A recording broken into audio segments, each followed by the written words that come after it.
On a morning in early May of 1942, the stillness aboard the battleship Yamato was broken by the careful movements of junior officers. Within a converted mess hall, they meticulously positioned wooden blocks across a vast game table, a sprawling representation of the Pacific Ocean. Observing this unfolding simulation was a high-ranking officer, the chief umpire for the impending exercise. This man, Rear Admiral Matome Ogaki, watched as 24 senior admirals, in their formal uniforms, began to fill the chamber, each trailed by staff burdened with folders of detailed operational plans. Their purpose was to subject a critical strategic proposal to the rigors of a war game, an intricate testing of the very strategy intended to secure Japan's ultimate triumph in the Pacific conflict. The stated objective was Midway Island, a small landmass situated nearly 2,300 kilometers northwest of the Hawaiian archipelago. The architect of this ambitious design was Admiral Isoroku Yamamoto, who envisioned it as a strategic masterpiece. The core concept involved drawing American carriers into a carefully laid trap, then eliminating them in a single, decisive engagement, thereby compelling the United States to negotiate terms of peace. This was an exceptionally intricate concept, requiring the synchronized movement of hundreds of vessels across immense stretches of ocean. The simulation was meant to reveal any weaknesses before the actual combat commenced. Yet, this meticulous exercise was flawed from its inception. Admiral Ogaki, who also served as Admiral Yamamoto's chief of staff, had played a significant role in developing the very plan under scrutiny. His position as chief umpire, the arbiter of dice rolls and outcomes, thus carried a substantial personal stake in validating its success. When the chance elements, represented by the dice, began to portend calamity, the rules themselves were simply altered. Japan, in the spring of 1942, existed within a haze of perceived invincibility.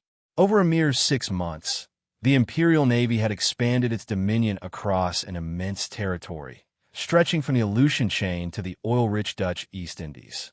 A continuous string of successes fed this dangerous certainty.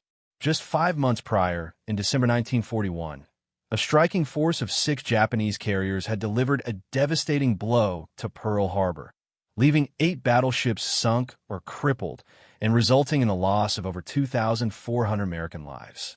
Barely 10 hours later, Japanese bombers had obliterated much of the American Air Force on the ground in the Philippines. Within 2 more days, off the coast of Malaya, Japanese aircraft had sealed the fate of the formidable British battleship Prince of Wales and battlecruiser Repulse, definitively demonstrating the vulnerability of even the most powerful surface warships to aerial assault. The relentless string of conquests continued throughout the winter months. Hong Kong fell on Christmas Day. Manila followed on January 2nd. The supposedly impregnable fortress of Singapore capitulated on February 15th, yielding 85,000 British and Commonwealth prisoners. The Dutch East Indies collapsed in March, granting Japan crucial access to the petroleum reserves it desperately required. By May, Burma had fallen, severing the vital supply route to China and placing India under direct threat. The very carriers that spearheaded these advances, Akagi, Kaga, Soryu, and Hiryu, had swept across the Pacific and Indian Oceans virtually unscathed. They had participated in the Pearl Harbor assault, supported numerous invasions throughout Southeast Asia, executed raids into the Indian Ocean, and successfully sunk the British carrier Hermes off Ceylon. Japanese airmen, flying the Mitsubishi A6M0, known as the Zero, piloted what was universally considered the world's most advanced carrier fighter. In the opening half-year of the conflict, the Zero had decisively outmatched every aerial opponent it encountered. Allied pilots consistently reported that these formidable aircraft could outmaneuver, outclimb, and outrange any machine the British or Americans could deploy. This unbroken record of triumphs fostered a profound conviction among Japanese strategists. They believed they were beyond defeat. Every operation had met its objective. Every engagement had resulted in victory. The Americans and British appeared utterly incapable of stemming the Japanese tide anywhere they confronted it. High-ranking military officials in Tokyo spoke with unwavering certainty of dictating peace terms within a matter of months. The notion that Japan might suffer a significant defeat in battle seemed utterly preposterous. This pervasive attitude came to be known as victory disease. It was the dangerous assumption that past success guaranteed future triumphs, an inability to consider that the adversary might adapt, might learn, or might even benefit from sheer fortune. This dangerous overconfidence, born from an unbroken series of victories, eroded the capacity to seriously contemplate the possibility of losing the next engagement. The malady of victory disease permeated every echelon of Japanese planning, from the most junior officers to the highest admirals and into the core of government itself. This very affliction corrupted the war games from the moment they commenced. The elaborate simulation unfolded over 4 days in early May, conducted aboard the Yamato, anchored at Hashirajima within Japan's inland sea. The battleship itself was a monumental presence, the largest ever constructed, a 72,000-ton behemoth of steel and weaponry, boasting 9 18-inch guns capable of propelling a ton-plus shell over 40 kilometers. Her very presence as the venue for these exercises conveyed the immense significance attributed to the operation being devised. The ship's mess hall had been cleared of its usual furnishings, replaced by a meticulously crafted scale model of the Pacific. This immense table, spanning nearly 12 meters, depicted Midway, Hawaii, and the vast expanse of ocean separating them.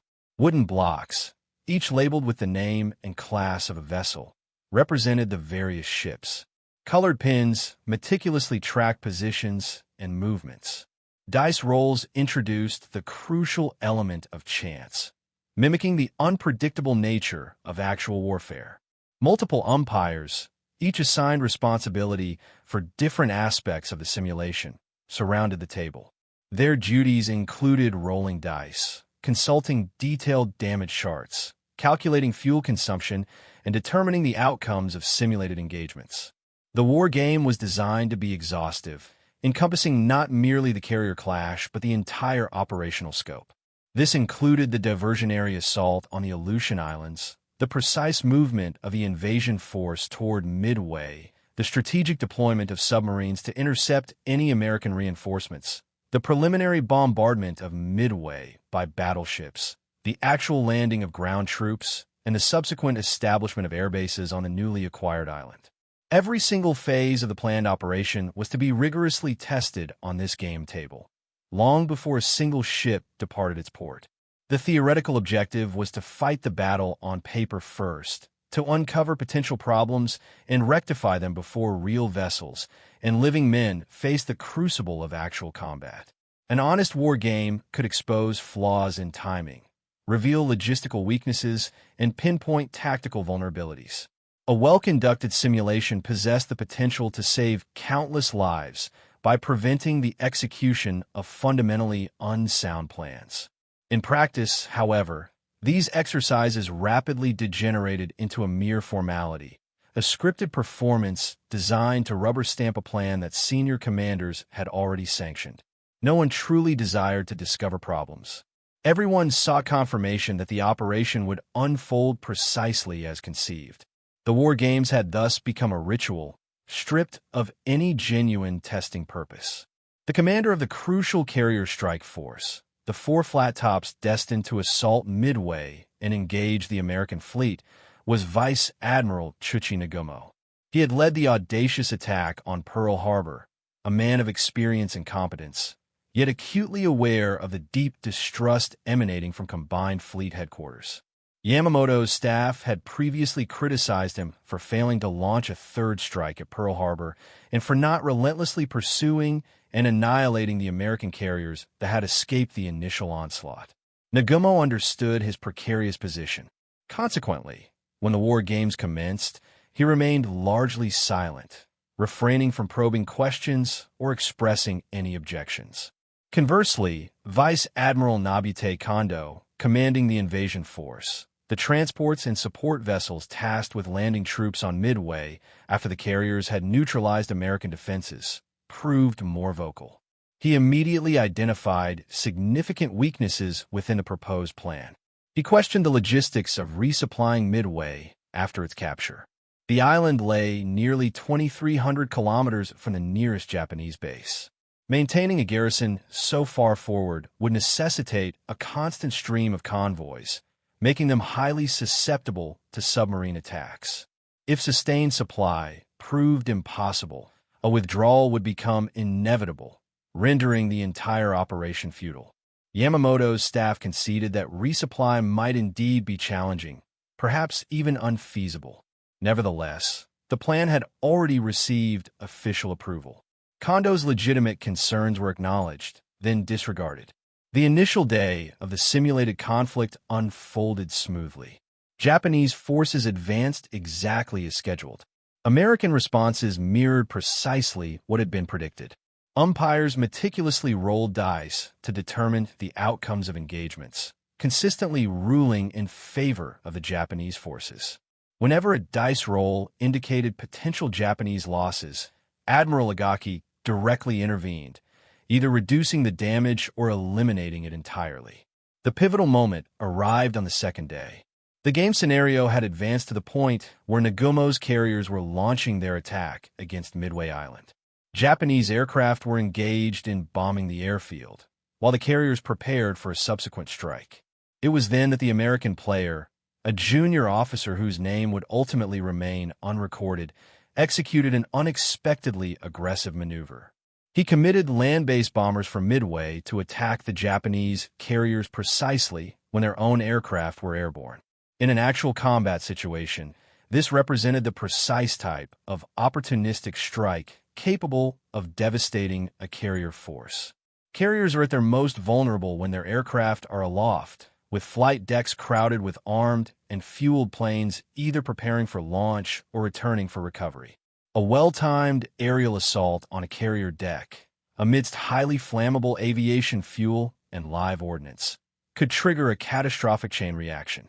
The umpire overseeing this particular phase of the simulation was Lieutenant Commander Masatake Okumiya, a staff officer for one of the carrier divisions. Adhering strictly to the rules of the game, Okumiya rolled the dice to determine how many hits the American bomber scored on the Japanese carriers. The result was a 9. According to the detailed damage tables, a score of 9 hits signified the loss of 2 carriers. Akagi and Kaga, the largest flat tops within the strike force, were thus declared destroyed. Admiral Agaki observed this outcome with unconcealed displeasure. 2 carriers sunk by land-based bombers? He deemed it impossible. He firmly believed the Americans would not display such aggression. And even if they did, he reasoned, Japanese carriers possessed sufficient defenses. The Zeros would intercept incoming bombers. Anti-aircraft fire would account for any survivors. Perhaps a few bombers might penetrate, but certainly not enough to eliminate 2 carriers. Agaki summarily overruled the dice. He unilaterally reduced the 9 hits to just 3. Kaga was still marked as sunk, but Akagi was merely damaged, its operational status maintained. The game continued. Lieutenant Commander Okumiya, though surprised, offered no protest. He was a junior officer. Agaki held the rank of Rear Admiral and was Yamamoto's closest aide. To object would achieve nothing beyond potentially jeopardizing Okumiya's career. The other officers present in the room witnessed this direct intervention and understood the unmistakable message. These games were not designed to uncover problems. They were orchestrated to confirm predetermined success. Yet, even this reduced level of damage proved unacceptable to Admiral Agaki. Later in the games, as the scenario progressed to subsequent phases of the overall operation, specifically the invasion of New Caledonia and Fiji, the carrier Kaga mysteriously reappeared. The very vessel declared lost hours earlier in the simulated timeline was suddenly back on the board, ready to participate in the next phase. No explanation was offered. The umpire had simply decided that Kaga's absence was inconvenient to the overarching plan, and therefore, Kaga would not remain sunk. This was not an isolated instance of manipulation. Throughout the 4 days of the simulation, whenever dice rolls indicated Japanese losses or tactical setbacks, Agaki consistently intervened. Air combat results were unilaterally adjusted in Japan's favor. American forces were portrayed as behaving in ways that made them easily defeated. Scenarios that might have genuinely exposed flaws in the plan were dismissed as unrealistic and rerun until they yielded palatable results. The most telling manipulation involved the simulated movements of American carriers. In Yamamoto's actual strategic design, American carriers were expected to sortie from Pearl Harbor only after the attack on Midway commenced, racing to defend the island and thereby sailing directly into the prearranged Japanese trap. However, in the war games, the American player attempted a different approach. He had his carriers sortie early, positioning them near Midway before the Japanese attack began, allowing them the opportunity to strike first. This prescient maneuver, ironically, would precisely mirror the events of the real battle just a month later. But in the game, Agaki declared this scenario impossible. He asserted that the Americans could not possibly have prior knowledge of the impending attack. They could not position their carriers in advance. The American player was thus compelled to keep his carriers at Pearl Harbor until after the Japanese struck Midway, precisely aligning with Yamamoto's flawed assumptions. One officer did voice his apprehension. Commander Minoru Jinda, considered one of the most astute carrier tacticians in the Imperial Japanese Navy, was deeply troubled by the assumption that the Americans would not sortie ahead of time. Jinda, who had himself meticulously planned the Pearl Harbor attack, understood the American capacity for both surprise and aggressive action. He warned that if American carriers were already in the vicinity of Midway when the Japanese assault began, the entire operation could be placed in grave jeopardy. Jinda's concerns were acknowledged, then summarily dismissed. The operational plan was predicated on the Americans reacting, not anticipating.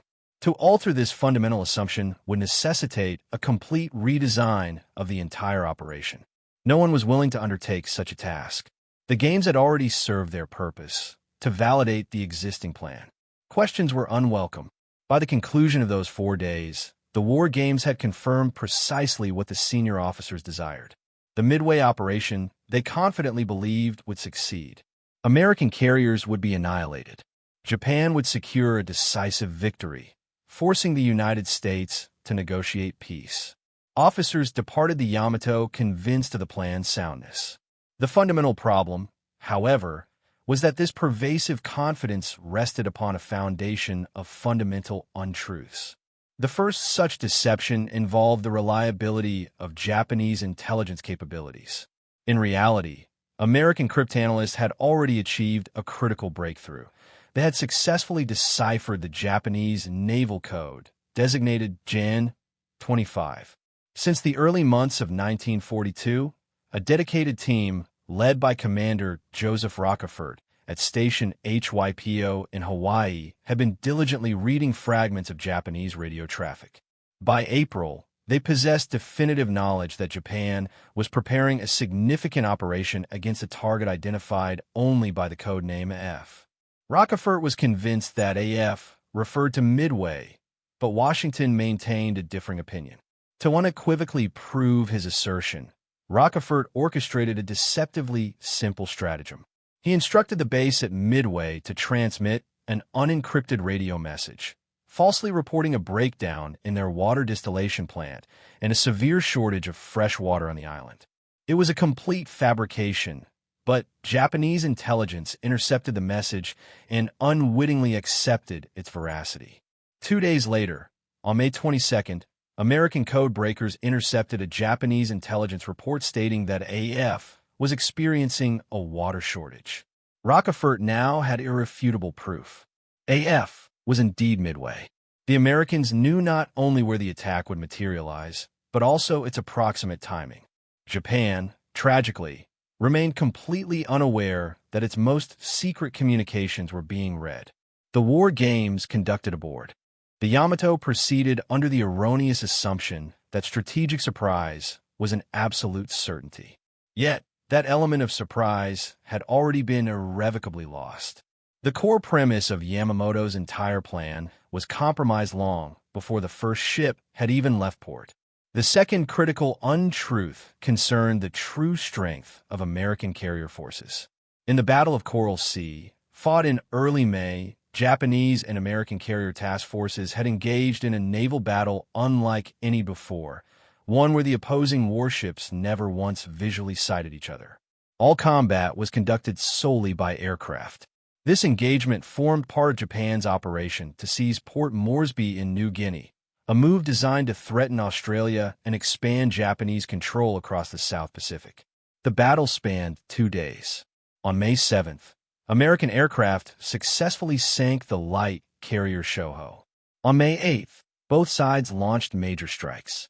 Japanese aircraft inflicted damage upon the carrier Yorktown and delivered devastating attacks against the carrier Lexington. Multiple torpedo and bomb hits engulfed Lexington in flames. Despite heroic efforts by damage control teams, the spreading fires reached the aviation fuel storage, triggering massive explosions. The crew was forced to abandon ship, and Lexington was subsequently scuttled by American destroyers. Japanese intelligence, based on pilot reports, assessed Yorktown as having also been sunk alongside Lexington. Pilots claimed to have seen both American carriers burning and immobile in the water, an assessment that seemed plausible at the time. The reality, however, was starkly different. Yorktown had indeed sustained a single bomb hit that penetrated deep into the ship before detonating. Yet skilled damage control teams had successfully contained the damage. The vessel, though leaving a trail of oil, managed to limp away from the battle, still under its own power. Japanese intelligence erroneously concluded that only 2 American carriers remained operational, Enterprise and Hornet. The Midway plan was thus predicated on confronting a force of just 2 carriers, a number Japanese strategists believed their 4 carriers could easily overcome. The calculations appeared straightforward: 4 carriers against 2. Highly experienced Japanese pilots pitted against what they perceived as inexperienced Americans. Superior Japanese aircraft facing what they considered inferior American planes. Victory, in their minds, was an absolute certainty. In reality, Yorktown had not sunk. The ship returned to Pearl Harbor, bearing a colossal hole in her flight deck and structural damage that, under normal circumstances, would have necessitated 3 months in a shipyard for repairs. A 551-pound bomb had pierced through 6 decks before detonating above the forward engine room.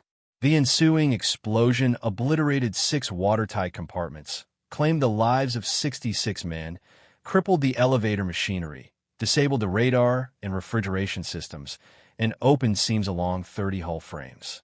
Fuel oil seeped into the ocean, leaving an oil slick kilometers long trailing behind the vessel. Rear Admiral Aubrey Fitch, who inspected the damage during the return voyage to Hawaii, conservatively estimated that repairs would require 90 days under conventional conditions. But Admiral Chester Nimitz, the commander of the Pacific Fleet, simply did not possess 90 days. Station HYPO's breakthroughs had revealed the Japanese codes. Commander Rockefeller's team knew of the impending major operation. They knew its target was Midway. They knew its approximate date. Nimitz desperately needed every available carrier at sea. He could not afford to leave Yorktown in dry dock while the decisive battle was being fought. Confronted with this impossible deadline, Nimitz issued orders to Pearl Harbor's repair crews to achieve the unimaginable. When Yorktown docked on May 27th, a day ahead of schedule, Nimitz immediately voided standard safety regulations.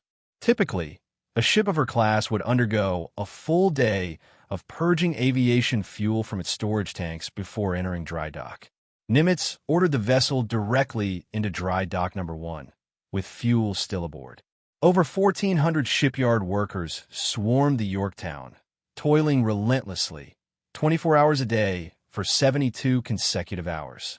They welded steel plates, patched holes, and restored vital systems. Rolling blackouts across Oahu diverted massive amounts of electricity to power the extensive welding efforts.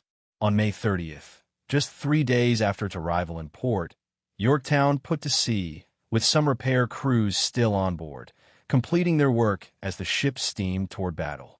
The carrier was not fully repaired, but it was operational.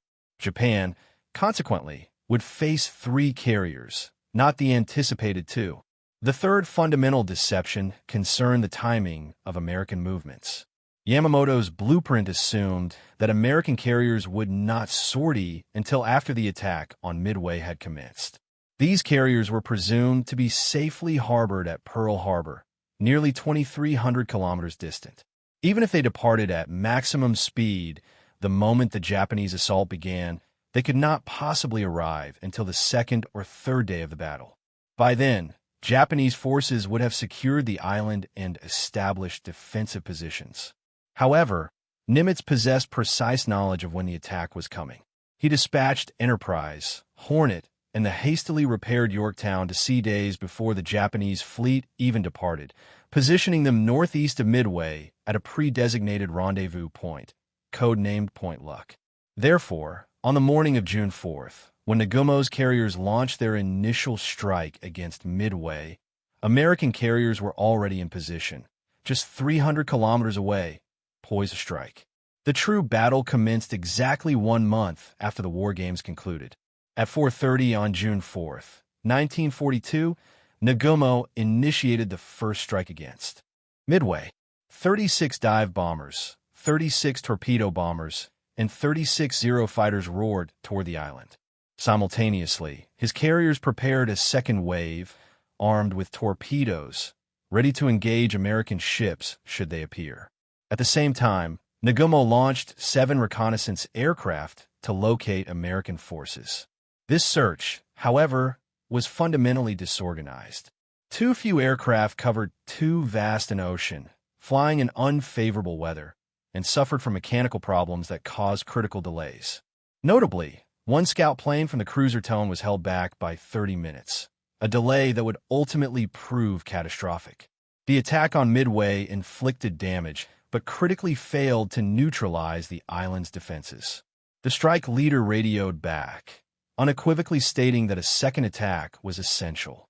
It was at this juncture that Nagumo made the fateful decision that would doom his fleet.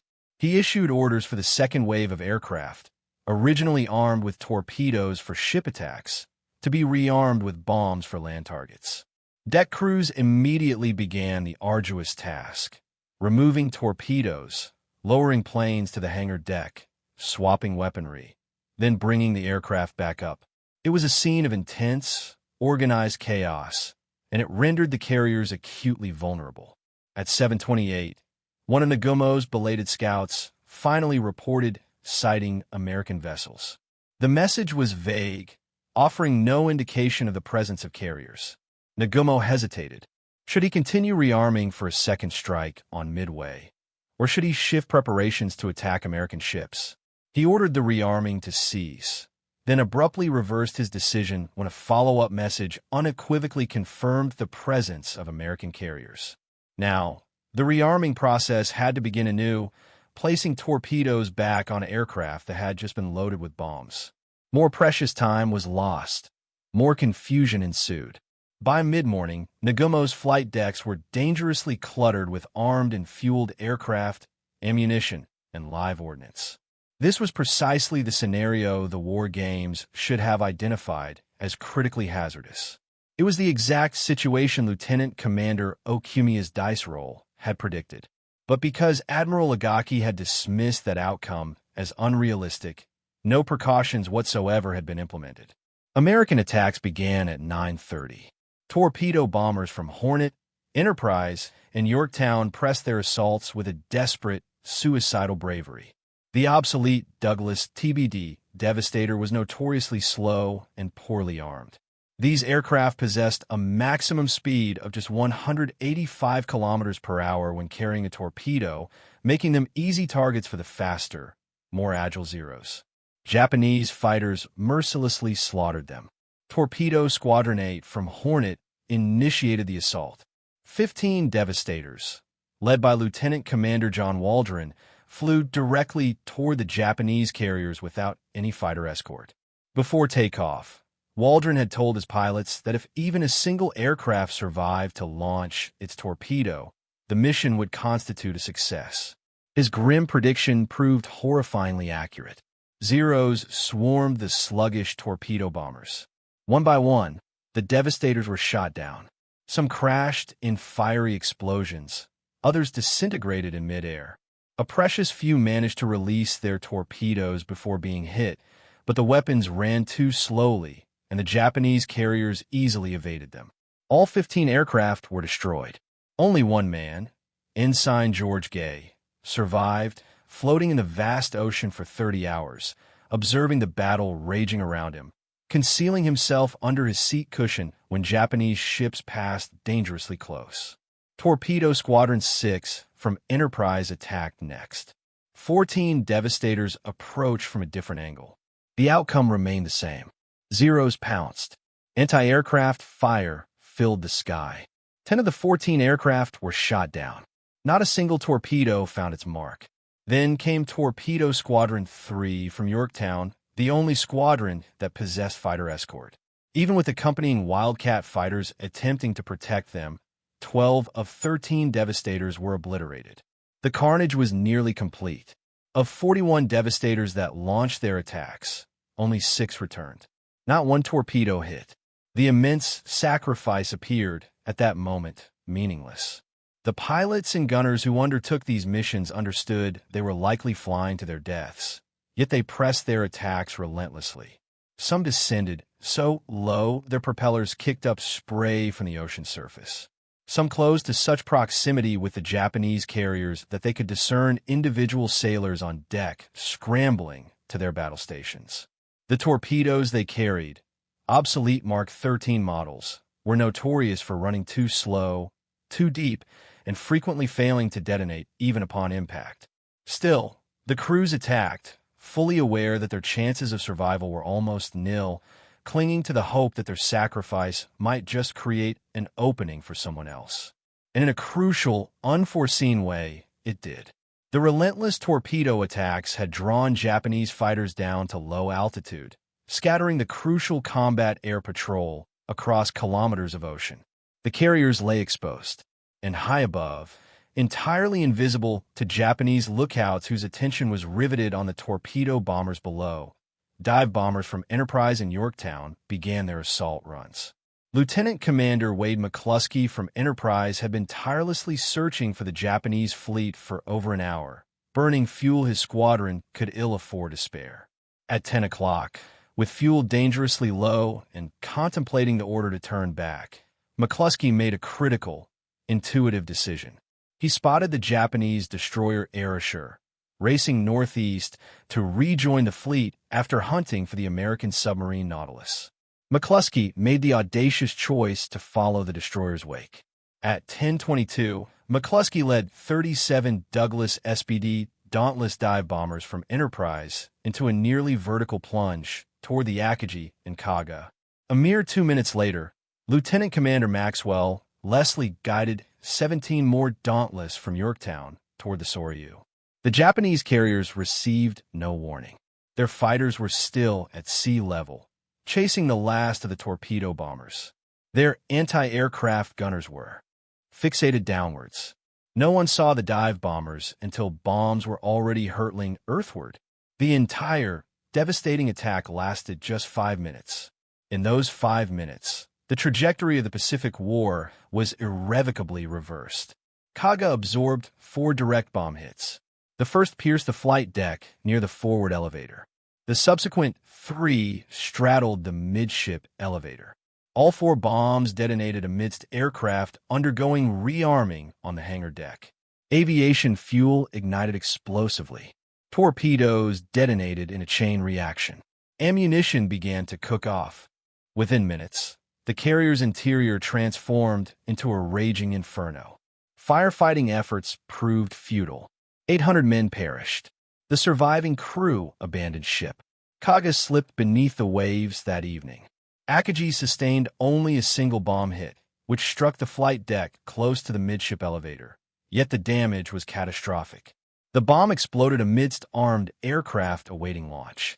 Fuel and ordnance detonated in a chain reaction that completely gutted the ship. Fires propagated faster than damage control teams could possibly fight them. The bridge became choked with smoke. Nagumo was forced to transfer his command flag to the light cruiser Nagara. Akagi burned throughout the night and was scuttled the following morning by Japanese destroyers. Soryu took 3 hits in as many minutes. The first ripped through the flight deck forward of the elevator. The next 2 struck near the midship elevator. Like Kaga and Akagi, Soryu's hangar deck was packed with armed aircraft and ordnance. The bombs triggered explosions that tore the ship apart from within. Soryu sank that evening, taking 700 men with her. 3 carriers destroyed in 5 minutes. This was precisely what the dice had predicted in the war games. This was precisely what Agaki had ruled impossible. Hiryu, the 4th carrier, operating independently, initially escaped the devastating initial attack. Admiral Taman Yamaguchi, Hiryu's courageous commander, immediately launched a retaliatory strike against the American carriers. His aircraft located Yorktown and delivered 3 bomb hits by noon. Damage control crews, performing acts of almost miraculous ingenuity, had the Yorktown steaming at 19 knots and recovering aircraft within 2 hours. Japanese pilots returning from a second strike believed they were attacking a different, undamaged carrier. They placed 2 torpedoes into Yorktown's port side at 4:20 in the afternoon.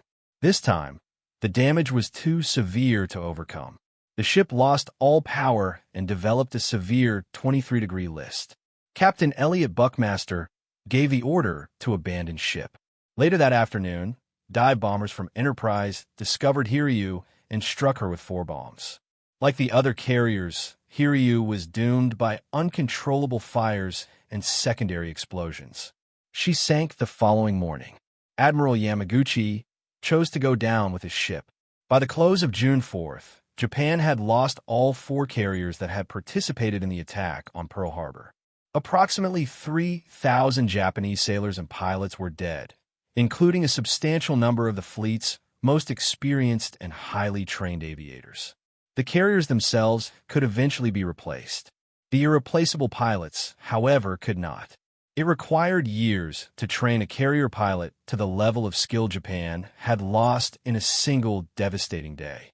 The United States lost Yorktown, finally sunk by the Japanese submarine I-168 on June 7th, and the destroyer Hammond. Total American casualties numbered 307 men, an extraordinarily lopsided exchange ratio.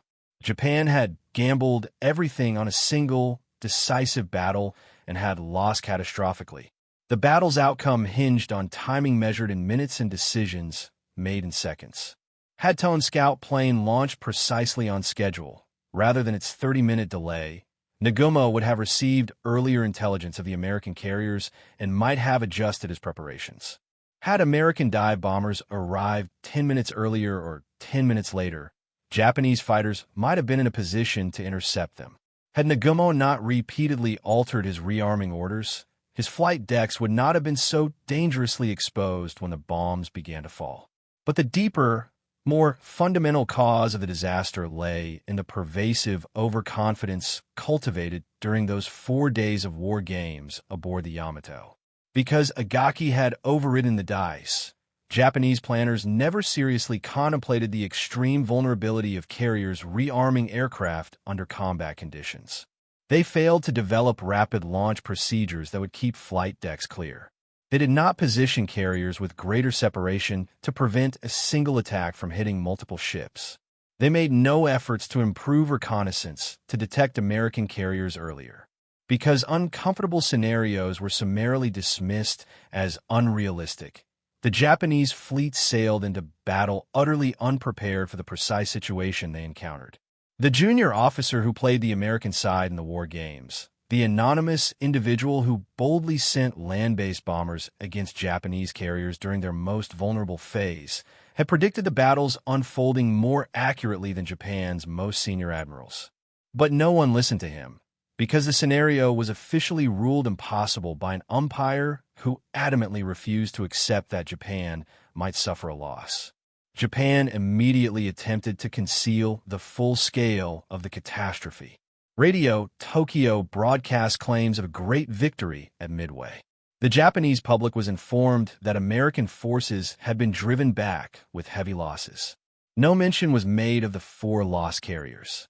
Casualty lists were not published. For months, Japanese newspapers continued to report that Akagi, Kaga, Soryu, and Hiryu remained fully operational with the fleet. Wounded survivors were placed in quarantine in hospitals, expressly forbidden from speaking about the events of Midway. Junior officers who had witnessed the battle were reassigned to remote posts, given strict orders never to discuss what had transpired. The ships themselves remained on the active roster, listed as deployed but mysteriously unavailable. When families inquired about crew members who had perished, they were told only that their loved ones had fallen in action, with no further details provided regarding location or circumstances. The deception was so thorough that many Japanese citizens did not uncover the truth until after the war finally concluded. Even within the military establishment, only senior officers knew the complete extent of the defeat. Replacement pilots undergoing training for carrier operations were told their predecessors had simply been reassigned, not killed. Strategic planning continued as if 4 frontline carriers were still available for deployment. This extensive cover-up served a short-term political purpose, preventing immediate damage to national morale and preserving confidence in the military leadership. Yet, it simultaneously prevented any genuine learning from failure.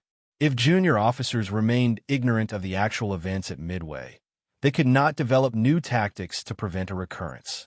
If planners refused to acknowledge the defeat, they could not properly analyze what had gone wrong. The same pervasive overconfidence that had infected the war games continued to poison Japanese strategy throughout the remainder of the conflict. The strategic ramifications for Japan were immediate and catastrophic. Japan's entire war strategy had always hinged on securing a rapid victory before the immense industrial might of the United States could fully mobilize. The plan was to establish a formidable defensive perimeter across the Pacific, fortify it, and then make any American counteroffensive so prohibitively costly that Washington would be compelled to negotiate a peace settlement, leaving Japan in control of its newly acquired territories. Midway was intended to be that decisive battle, designed to shatter American carrier power and force such a negotiation. When a knockout blow failed, when 4 carriers sank instead of achieving victory, Japan's strategic position became utterly untenable. The defensive perimeter remained incomplete.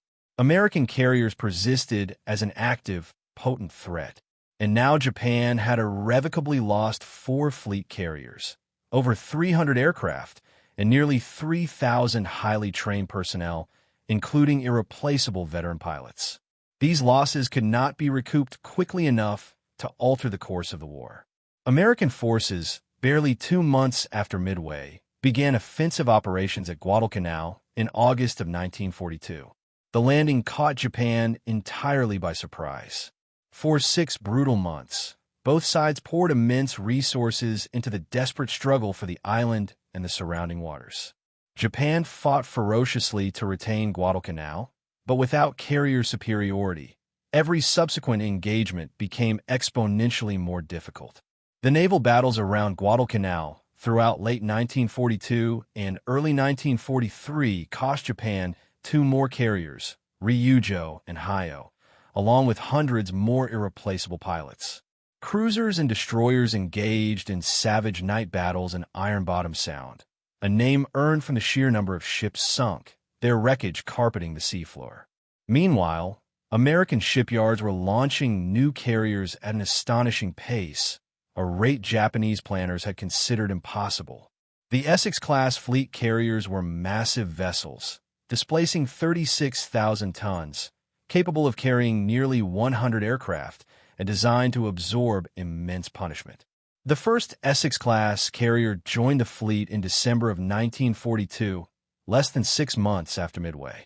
More followed at intervals of just a few months. By mid-1944, the United States possessed more fleet carriers in the Pacific than Japan had at the very outset of the war.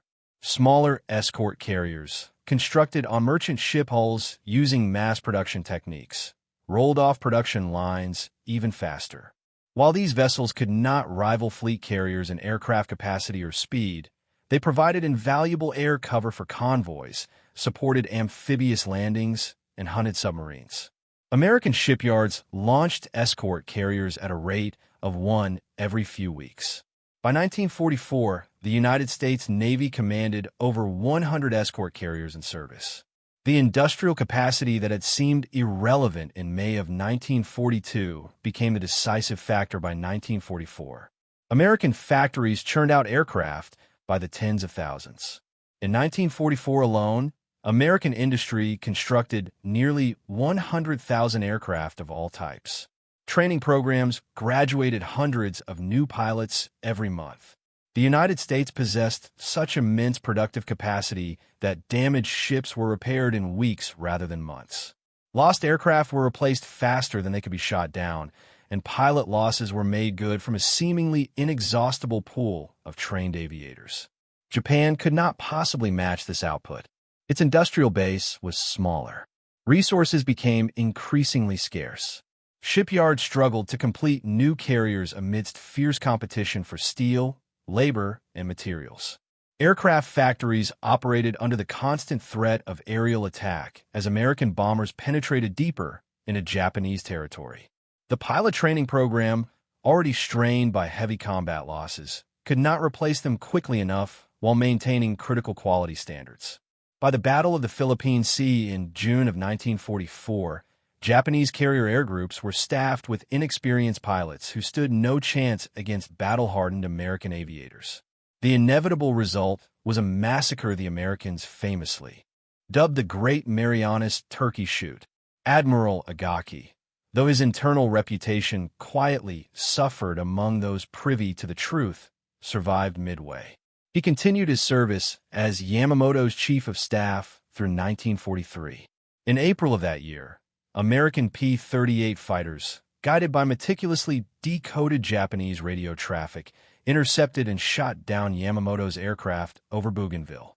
Agaki was aboard the same flight, but miraculously survived the crash, sustaining severe injuries.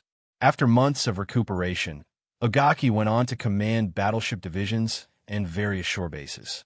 Throughout the war, he maintained a detailed diary. This journal reveals a man torn between loyalty to the very plan he helped craft and a growing, painful awareness that the war was irrevocably lost. He acknowledged mistakes, yet never fully accepted direct responsibility for the war games that had so falsely validated a fatally flawed strategy. On August 15, 1945, Japan formally surrendered. Emperor Hirohito announced the decision in a radio broadcast that echoed across the nation. The following day, Agaki led a final, unauthorized kamikaze mission, flying a bomber toward American ships off Okinawa. He died in the attack, becoming one of the last casualties of a war he had, in part, prolonged through his own overconfidence and wishful thinking. The full account of the rigged war games remained concealed for years. Japanese military records were either destroyed or classified. Officers who participated either perished in combat or chose to remain silent. It was not until 1955 that Mitsuo Fukuda and Masateko Kimiya, in their book Midway, The Battle That Doomed Japan, finally brought the truth to light. Fukuda had commanded the air attack on Pearl Harbor and was aboard Akagi during Midway. Okimiya was the very umpire whose dice roll Agaki had so conspicuously overruled. Their book detailed the war games, explicitly including Agaki's intervention when the dice predicted disaster. The account sent shockwaves through readers in both Japan and America. Here was undeniable evidence that Japan's military leadership had possessed knowledge of the plan's flaws, yet proceeded with it nonetheless. While some historians later questioned specific details, noting Fukuda's occasional embellishments, the core facts remained undisputed. Agaki did intervene to reduce predicted Japanese losses. The games did validate a flawed plan. Japan did sail into disaster, ignoring clear warnings. Modern military education now uses the Midway Games as a critical cautionary example. Professional military curricula employ this narrative to illustrate the concept of confirmation bias, the inherent human tendency to seek out information that validates existing beliefs while actively ignoring any data that challenges them. War games are supposed to uncover problems, not hide them. Umpires must enforce rules impartially, not manipulate results to achieve desired outcomes. The United States, conversely, extracted different, yet equally vital, lessons from the same battle. American war games preceding Midway had been rigorously honest, designed to expose numerous ways operations could fail. When Nimitz formulated the defense of Midway, he understood from these exercises that carrier battles could hinge on minuscule margins of timing and positioning. He meticulously placed his forces to maximize surprise while simultaneously minimizing their exposure. Commander Rockefeller's code-breaking provided the Americans with a critical informational advantage, but information alone does not win battles. Americans still had to make correct decisions based on that information. They had to position carriers with surgical precision, time their attacks flawlessly, and execute their tactics without error. The 5 minutes that devastated 3 Japanese carriers were the culmination of months of meticulous preparation, intense training, critical intelligence gathering, and a realistic assessment of capabilities. Japan possessed advantages: a larger fleet, more experienced pilots, and superior aircraft.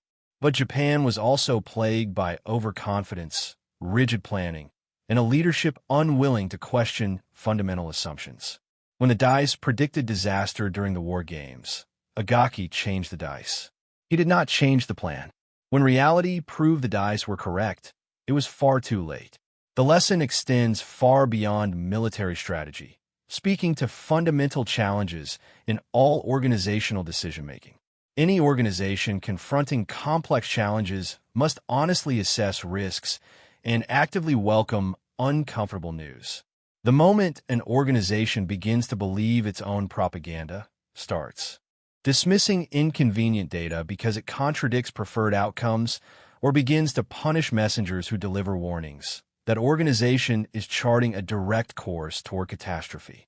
Leaders who penalize individuals for delivering uncomfortable truths guarantee that those truths will remain hidden until disaster inevitably strikes. Within the Japanese military hierarchy of 1942, junior officers understood implicitly that questioning senior officers could irrevocably end their careers. Okumiya, witnessing Agaki override the dice, remained silent, knowing that speaking up would have accomplished nothing beyond damaging his own professional prospects.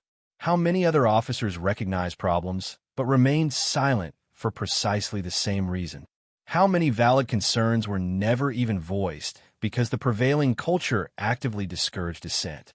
Tests and simulations that invariably validate existing plans are utterly worthless. The entire purpose of testing is to identify potential failure modes before they manifest in reality. A test that cannot fail is, by definition, no test at all. It is merely theater. The Midway War Games were theater, a performance orchestrated to create the illusion of rigorous planning while, in fact, merely confirming what senior officers had already decided. The dice were mere props. The game table was a stage. And when the props yielded an unwelcome result, they were simply adjusted until they produced the desired one. Modern organizations repeatedly commit these same errors. Corporations conduct marketing tests explicitly designed to confirm that new products will succeed. Government agencies commission studies crafted to justify decisions already made. Military commands conduct exercises specifically tailored to validate existing doctrine. In each instance, the simulation becomes a form of kabuki theater, not an honest assessment.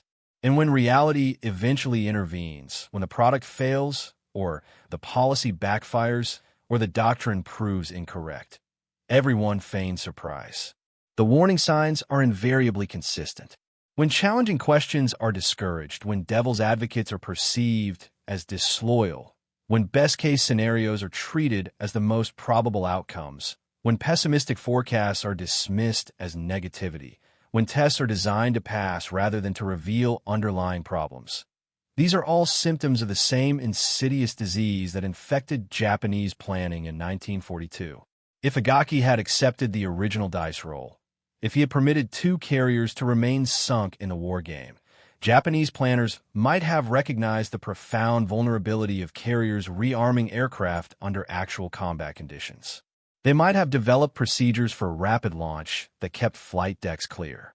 They might have positioned carriers with greater separation, preventing a single attack from crippling multiple ships. They might have significantly improved reconnaissance efforts to detect American carriers much earlier. They might even have questioned whether the entire operation was worth the immense risk, given the potential for such heavy losses. None of these crucial improvements were made, precisely because the war game successfully concealed the problem.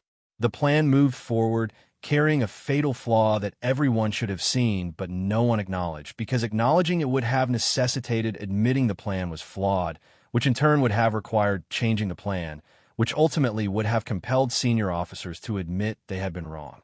Pride, entrenched institutional inertia, and an overwhelming fear of losing face combined to propel the Japanese fleet directly into disaster. Instead, Japan sailed to Midway convinced of the plan's assured success, simply because a rigged game had said it would. The dice had predicted the truth. The admirals had rejected that truth. And in 5 minutes on June 4th, reality tragically proved the dice were right. Today, the broken remains of Akagi, Kaga, Soryu, and Hiryu lie in over 5,000 meters of water northwest of Midway. Deep-sea surveys have captured images of these carriers where they fell. Akagi rests upright, her bow torn away. Kaga lies inverted, her hull ravaged by the explosions that consumed her. Soryu and Hiryu are scattered across kilometers of the ocean floor.